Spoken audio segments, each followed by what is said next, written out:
Hace muchos años, en una tranquila comunidad rodeada de montañas y verdes valles, una familia adinerada construyó una casa que se convirtió en la joya del lugar.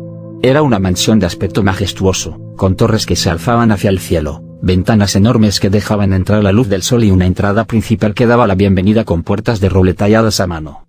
Los techos altos estaban adornados con candelabros y las habitaciones contaban con muebles elegantes traídos de tierras lejanas. La casa tenía todas las comodidades que se podían imaginar, una enorme biblioteca, un comedor con espacio para decenas de invitados, y un jardín que parecía no tener fin, lleno de flores exóticas y fuentes que susurraban melodías al caer el agua. Los vecinos no podían evitar mirar con admiración, y en muchos casos, con envidia. Se hablaba de la casa como la construcción más magnífica que se había visto en generaciones. Sin embargo, con el paso del tiempo, la familia que la construyó comenzó a vivir situaciones extrañas. A pesar de su fortuna y éxito, algo en la casa no les dejaba en paz. Ruidos misteriosos comenzaron a escucharse en la noche, las luces parpadeaban sin razón aparente, y algunos decían haber visto sombras moviéndose por las ventanas cuando nadie estaba en casa. La familia, de apellido Montiel, vivía rodeada de prosperidad. Los Montiel eran conocidos por su éxito en la agricultura, poseían vastos terrenos de cultivo que producían abundantes cosechas.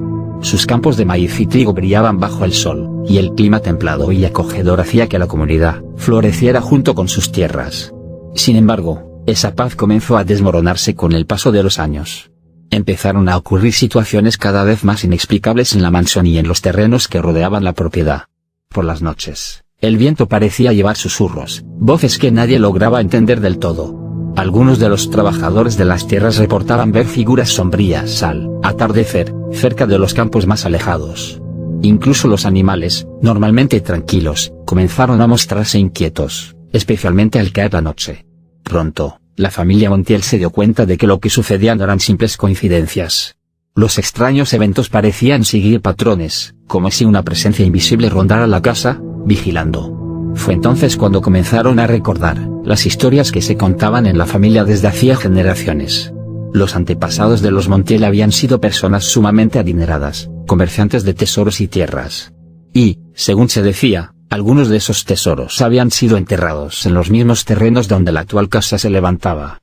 La mansión, aparentemente pacífica y llena de lujos, no era más que una fachada sobre algo mucho más antiguo y misterioso, un campo sagrado de riquezas ocultas, vigilado por los espíritus de aquellos que habían muerto protegiendo los secretos de la familia. Las apariciones no eran al azar, los espíritus de los antiguos Montiel regresaban para custodiar lo que les pertenecía y asegurarse de que nadie desenterrara sus tesoros. Con el tiempo, la familia comenzó a darse cuenta de que había un patrón en los sucesos. Las luces parpadeaban cerca de ciertos puntos del jardín y del cultivo. Los susurros eran más intensos en ciertos lugares de la casa. Uno de los hijos, Mateo, empezó a notar que los sueños que tenía se repetían, mostrándole mapas antiguos y símbolos que nunca había visto antes. Era como si las almas de sus antepasados estuvieran intentando comunicarse con él, mostrándole las claves para encontrar los tesoros ocultos.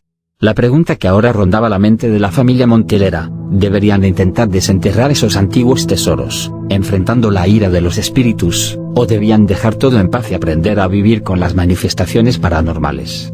En la mansión de los Montiel, la tranquilidad se había convertido en un recuerdo distante.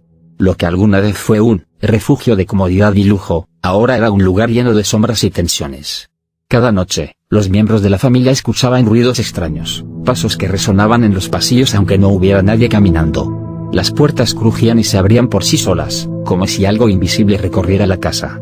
Las luces parpadeaban sin explicación, y el sonido de cadenas arrastrándose sobre el suelo se mezclaba con susurros inentendibles. La atmósfera era sofocante. Todos en la familia comenzaron a tener pesadillas recurrentes.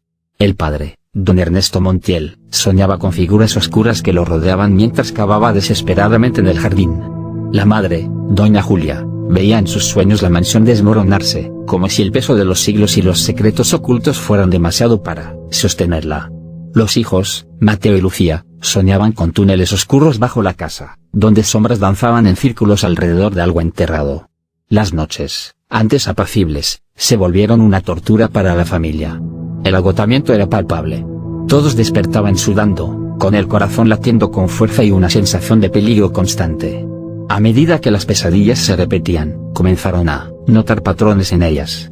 Mateo, quien parecía ser el más afectado, empezó a dibujar lo que veía en sus sueños, mapas de los terrenos que rodeaban la casa, con marcas extrañas que indicaban posibles ubicaciones de los antiguos tesoros. Desesperados por una explicación, los Montiel decidieron llamar a un historiador local, alguien que conocía bien la historia de la región y las leyendas que envolvían a su familia. Cuando el historiador llegó y escuchó los relatos, su rostro se tornó pálido. Les habló de los rumores antiguos sobre los Montiel. Sus antepasados no solo eran adinerados, sino también conocidos por haber utilizado medios oscuros para proteger sus riquezas. Algunos decían que habían hecho pactos con espíritus guardianes, y que los tesoros enterrados no solo estaban protegidos por las almas de los difuntos, sino también por fuerzas mucho más peligrosas. El historiador les advirtió que excavar en busca de esos tesoros no solo significaría perturbar los espíritus, sino desatar maldiciones que podrían llevar a la familia a una desgracia aún mayor. Esa noche, después de la visita del historiador, los Montiel discutieron en la sala principal bajo la luz tenue de las velas. Don Ernesto estaba decidido a encontrar los tesoros y acabar con las pesadillas, pero doña Julia tenía miedo de lo que podrían liberar. Los hijos, aunque aterrados, sentían una extraña atracción hacia los sueños, como si algo los llamara desde lo profundo de la tierra. ¿Qué debería hacer la familia Montiel ahora? ¿Cavar y enfrentar los secretos enterrados o intentar vivir con el constante acecho de los espíritus? Una tarde gris, mientras la lluvia golpeaba suavemente las ventanas de la mansión, Mateo y Lucía decidieron enfrentarse a su padre. Y se reunieron en el despacho, un lugar adornado con retratos antiguos de los antepasados de la familia, donde don Ernesto pasaba la mayor parte de su tiempo revisando los asuntos de las tierras. El ambiente en la casa había llegado a ser insoportable para los jóvenes. El miedo, la tensión, y las pesadillas constantes los estaban consumiendo. Mateo, con el rostro serio y la voz firme, fue el primero en hablar. Padre, necesitamos hablar seriamente sobre lo que está ocurriendo en esta casa. Esto no es normal, no podemos seguir ignorando lo que sucede. Todas las noches escuchamos pasos, las pesadillas no nos dejan en paz. Esta casa está maldita. Lucía, con los ojos llenos de preocupación, asintió y añadió, no podemos vivir así, papá. Cada día es peor, cada noche se siente más oscura. Sabemos que amas esta casa, pero hemos hablado y creemos que lo mejor sería venderla. Irnos a otro lugar donde podamos recuperar la paz. Don Ernesto, quien había estado escuchando en silencio hasta ese momento, levantó la mirada con una expresión de incredulidad. Su rostro, endurecido por los años de trabajo y el orgullo de ser el dueño de la mansión más grandiosa de la comunidad, se llenó de ira. ¿Signo de interrogación abierta? ¿Venderla?, dijo en un tono severo, casi como un rugido. ¿Cómo se atreven a siquiera sugerir eso? Esta casa ha sido el hogar de nuestra familia por generaciones. Los Montiel han trabajado toda su vida para construir esto, para mantener su legado. ¿Y ustedes quieren rendirse? ¿Quieren ir como cobardes? Mateo intentó calmarlo. Papá, no se trata de cobardía. Se trata de protegernos.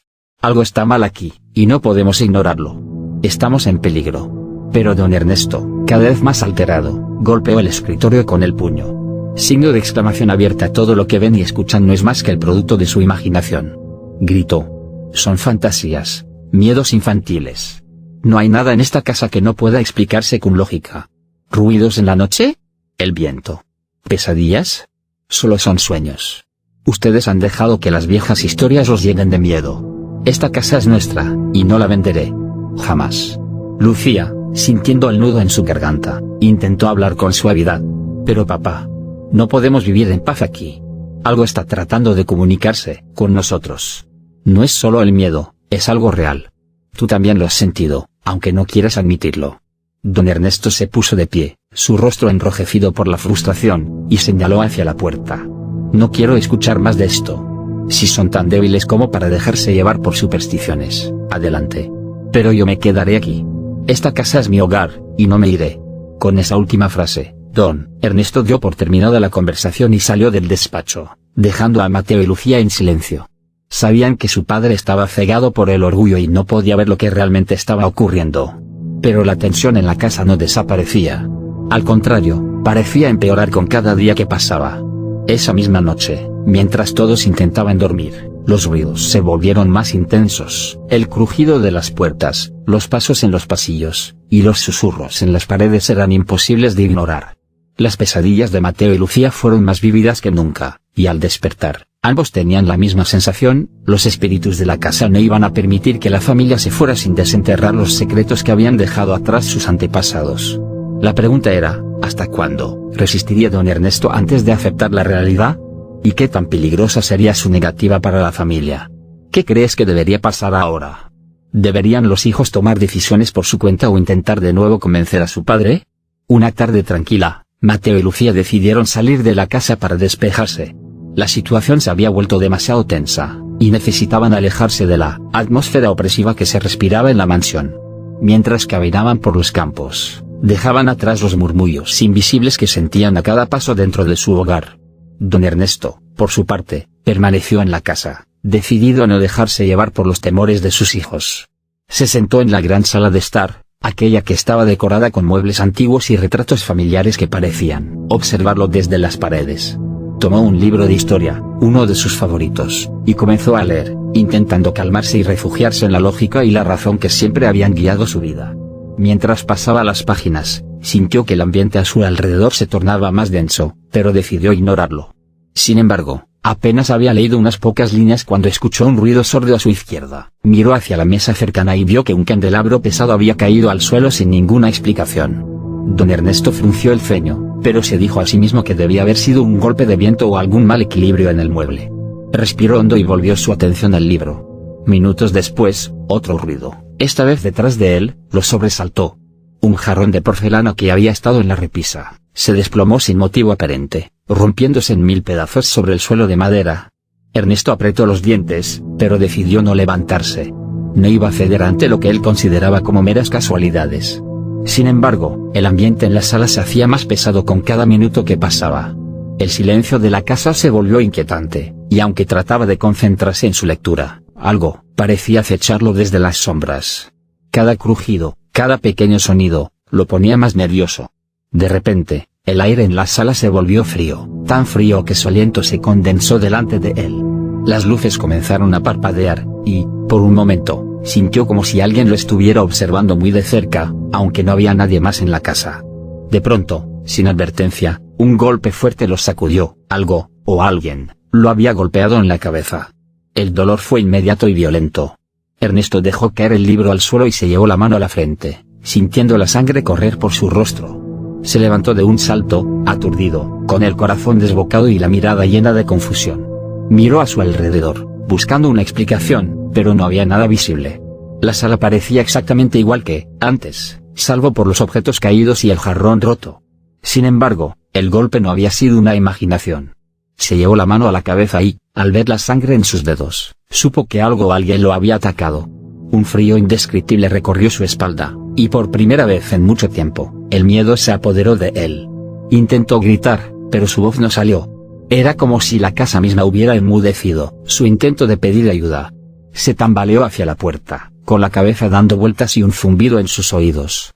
Cuando llegó al umbral, sintió una presencia detrás de él, algo oscuro y pesado que lo seguía de cerca, aunque no se atrevía a volverse para enfrentarlo. Con un esfuerzo desesperado, abrió la puerta y salió al jardín, jadeando. Una vez afuera, el aire frío de la tarde lo golpeó, pero la sensación de peligro aún lo envolvía. Sabía, en ese instante, que lo que había estado sucediendo en la casa no era producto de la imaginación de sus hijos. Algo más profundo y oscuro estaba en juego. Los espíritus de sus antepasados estaban furiosos, y su negativa a aceptar la verdad solo había empeorado la situación. Aturdido y sangrando, se dio cuenta de que ya no podía ignorar lo que estaba pasando. Ahora, más que nunca, debía tomar una decisión: seguir enfrentándose a lo que vivía en esa casa o aceptar que el legado de los Montiel escondía más de lo que podía controlar. Después del brutal golpe y la revelación de que los fenómenos en su casa eran algo más que simples supersticiones, don Ernesto Montiel finalmente aceptó lo que por tanto tiempo había negado. Se encontraba débil, con la cabeza aún latiendo de dolor y la sangre seca en su frente. Sentado en el porche de la mansión, contempló el terreno que rodeaba la casa. Las vastas tierras de cultivo, que habían sido el legado de sus antepasados, seguían produciendo frutos bajo el sol. Sin embargo, sabía que la casa, que alguna vez fue símbolo de orgullo y estatus, estaba maldita por el peso de su historia. Esa noche, cuando sus hijos regresaron y vieron a su padre herido y con la mirada abatida, supieron que algo había cambiado. Don Ernesto, siempre tan orgulloso y firme, Ahora parecía vulnerable, como si la realidad se hubiera derrumbado sobre él. Reunidos en la sala, en silencio y bajo la luz tenue de las velas, Ernesto habló con un tono que sus hijos nunca le habían escuchado antes: resignación. Tienen razón, dijo finalmente. Esta casa está maldita, y no hay lugar para nosotros aquí. Hemos intentado vivir con los espíritus de nuestros antepasados, pero no nos lo permitirán. Están furiosos, no por lo que somos, sino por lo que ellos mismos dejaron atrás. Los tesoros que enterraron en estas tierras no nos pertenecen, y ellos no descansarán hasta que todo esté destruido. Mateo y Lucía intercambiaron miradas, sorprendidos por el cambio en su padre. Aunque temían las represalias de los espíritus, sabían que algo debía hacerse. Don Ernesto continuó, con la mirada perdida en el suelo: pero no voy a huir. Estas tierras, los campos que trabajamos, son el único recurso que nuestros antepasados nos dejaron. No pienso abandonar lo que ha sido nuestra fuente de vida durante generaciones. La casa debe desaparecer. Es el centro de toda esta oscuridad. Si destruimos la mansión, quizá podamos apaciguar a los espíritus y usar este terreno para algo más útil. Si no puedo vivir en paz aquí, al menos podré trabajar las tierras que nos pertenecen sin temer lo que se oculta en las sombras. La decisión estaba tomada. Con gran pesar, Ernesto ordenó la destrucción de la mansión. Al día siguiente, contrató a un grupo de trabajadores para que empezaran a demoler la casa que había sido el símbolo de la fortuna de los Montiel. Durante semanas, los muros que alguna vez habían sido el orgullo de la familia fueron derrumbados uno por uno. Los objetos antiguos fueron retirados, los muebles destruidos o vendidos, y el terreno sobre el que se levantaba la mansión fue nivelado. Curiosamente, a medida que la casa desaparecía, las extrañas manifestaciones comenzaron a disminuir.